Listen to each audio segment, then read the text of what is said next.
রাসেল একটা কমেন্ট করছেন, ম্যাম আমার বিয়ের কাবিন প্রথম কাজী অফিসে হয়েছে, পরে স্ত্রী আমার স্ট্যাম্পে সই নিয়ে 3 লাখ টাকা কাবিন বসাইছে, কোনটা এখন সঠিক হবে একটু বলেন।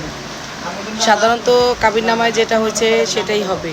এখন স্ট্যাম্পে আপনি সই দিচ্ছেন, আপনি তো যাই না বুঝিয়ে দিচ্ছেন, এটাও তো অস্বীকার করার রাস্তা নাই। তবে ঝামেলায় পড়লে মামলা মোকদ্দমা হইলে আপনার কাবিন নামাটাই কাজে লাগবে। এখন ওইটা কাবিন নামাটা যদি কাজে লাগাতে চান তাহলে আপনি এক কাজ করেন, আপনি আপনি থানায় যে এলাকায় থাকেন সেই এলাকার থানায় একটা অভিযোগ করে রাখেন, চুপচাপ একটা অভিযোগ বা একটা জিডি করে রাখেন যে আমার কাবিন নামা আমার স্ত্রী এত টাকার স্ট্যাম্পে আমার সই রেখে দিচ্ছে। তাহলে ভবিষ্যতে যদি বিপদে পড়েন তখন দেখা গেল যে এই জিডি দিয়ে আপনি পার পাবেন। ঠিক আছে, তাহলে আর কোনো বিপদে পড়বেন না। অবশ্যই এটা থানায় জানায় রাখতে হইব। যদি না জানান তাহলে এ দেখা গেছে ওই যে মামলা হইলে, যুদ্ধ হইলে তখন কিন্তু এই সিস্টেমটাও কাজে লাগবে। কারণ আপনি তো আর বাচ্চা মানুষ না, জেনে বুঝেই তো সই দিচ্ছেন, তাই না? এটার গুরুত্ব কিন্তু কম হবে না। এই গুরুত্ব থেকে বাঁচার জন্য আপনি একটা থানায় যে অভিযোগ বা জিডি করেন, তাহলে আর ভবিষ্যতে বিপদে পড়বেন না। ধন্যবাদ। এসকে শাহাদাত একটা কমেন্ট করছেন, আমার বউ 1 বছর যাবৎ বাপের বাড়িতে চলে গেছে আমার সাথে ঝগড়া করে, সে আর আসবে না, আবার তালাকের কাগজও পাঠাবে না, এখন আমি কি করব? যে 1 বছর যাবৎ বউ বাপের বাড়ি পড়ে রয়েছে কেন? কোনো না কোনো কারণ তো অবশ্যই আছে। যদি ভুল ত্রুটি থেকে থাকে, যদি আগে প্রথমে তাদের সাথে কথা বলেন, যেটা ভুল ত্রুটি আছে দুজনের মধ্যে সেটা মীমাংসা করে ফেলেন। যদি সেটা না হয় তাহলে তাকে আপনি একটা লিগ্যাল নোটিশ পাঠান। লিগ্যাল নোটিশে স্পষ্ট উল্লেখ করে দিবেন সে 1 বছর যাবৎ মানে কোন দিন তাদের বাড়িতে গেছে এবং বিভিন্নভাবে আনার চেষ্টা করছেন, সে আসে নাই, এই জিনিসগুলো থাকতে হবে। তারপর তাকে বলেন যে তুমি 1 মাসের বা 15 দিনের সময় দিবেন, যে 1 মাসের সময়ের মধ্যে তুমি আসো, যদি না আসো তাহলে আমি তোমার তালাক দেব, এই কথা বলেন।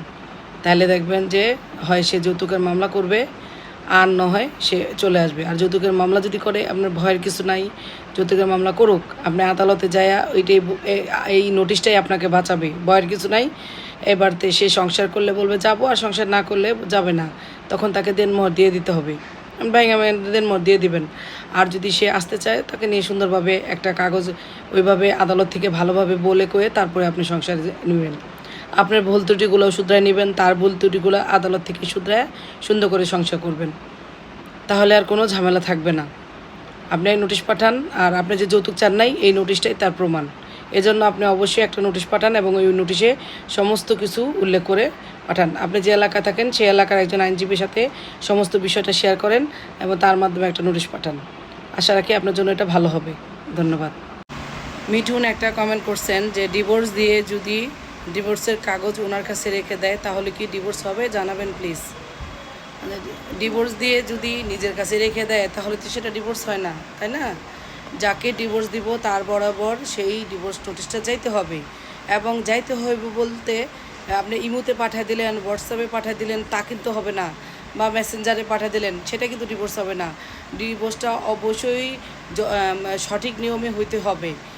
দেখা গেছে স্বামী যদি স্ত্রীকে ডিভোর্স দেয় বা স্ত্রী যদি স্বামীকে ডিভোর্স দেয়, সেই ডিভোর্স নোটিশটা অবশ্যই কাজের মাধ্যমে কাজের মাধ্যমে হইতে হবে এবং রেজিস্ট্রি ডাকযোগে পাঠাইতে হইব।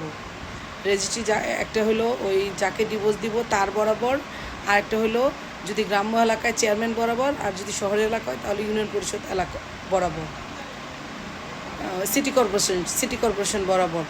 তাহলে কি হলো যে তালাক দেওয়ার পর যদি মায়াবতী একটা কমেন্ট করছেন যে আপু আমি আমার স্বামীকে তালাক পাঠাইছি, ঠিকানা সঠিক ছিল, কিন্তু যে পোস্টম্যান তাকে ফোন দিছে সে ফোন রিসিভ করে নাই, এখন এই তালাকটা কি হবে? অবশ্যই হবে, যেহেতু যাকে তালাক দিবেন তার ঠিকানা যদি সঠিক থাকে সেই ক্ষেত্রে সে রিসিভ করুক আর নাই করুক 3 মাস পর সেই তালাকটা অটোমেটিক কার্যকর হয়ে যাবে। তো যেহেতু আপনি ঠিকানা যাকে আপনার স্বামীকে তালাক পাঠাইছেন সেই ঠিকানা ঠিক ছিল, এটা সে রিসিভ করে নাই, তাকে বলাও হয়েছে, যেহেতু সে এটা 3 মাস পরে অটোমেটিক কার্যকর হয়ে যাবে। ধন্যবাদ।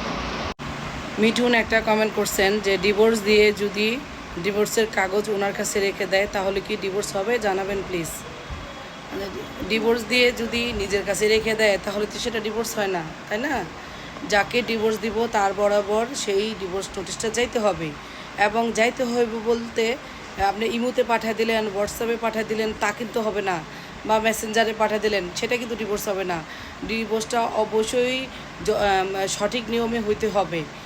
দেখা গেছে স্বামী যদি স্ত্রীকে ডিভোর্স দেয় বা স্ত্রী যদি স্বামীকে ডিভোর্স দেয়, সেই ডিভোর্স নোটিশটা অবশ্যই কাজের মাধ্যমে কাজের মাধ্যমে হইতে হবে এবং রেজিস্ট্রি ডাকযোগে পাঠাইতে হইব।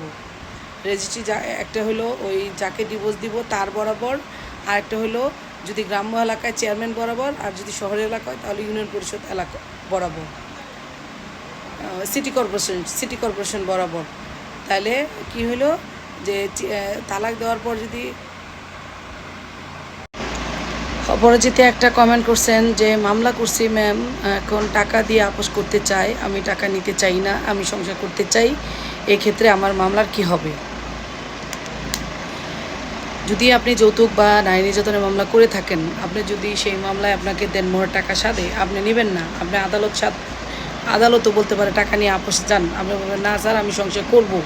কেউ যদি সংসার করার জন্য টাকা না নেয়, আদালত কখনোই বলবে না, জোর করবে না। আপনি হয় টাকা নেবেন আর নয় তার সাজা হবে। মামলায় যাদের যাদের সাক্ষী দিচ্ছেন সবাইকে নিয়ে মামলায় সাক্ষী দেন, এই মামলায় তার সাজা নিশ্চিত। আর পারিবারিক আদালতে গিয়ে আপনি দেনমোহর টাকা আদায় করতে পারবেন। তো আপনাকে যদি জোর জবরদস্তি করে যে টাকা নেন, আপনি বলবেন না আমি টাকা নেব না, আমার সাথে যদি সংসার না করে তাহলে তার সর্বোচ্চ সাজা হবে, সাজা চাই স্যার। তখন আদালতও দেখবেন আপনাকে আর জোর করবে না, মামলা চালাই যাবেন, সাক্ষীদের সাক্ষ্য দেওয়াবেন, মামলায় এর সাজা হবে। মামলা সুন্দর করে চালায় যেতে হইব, তাহলে মামলা সাজা হবে।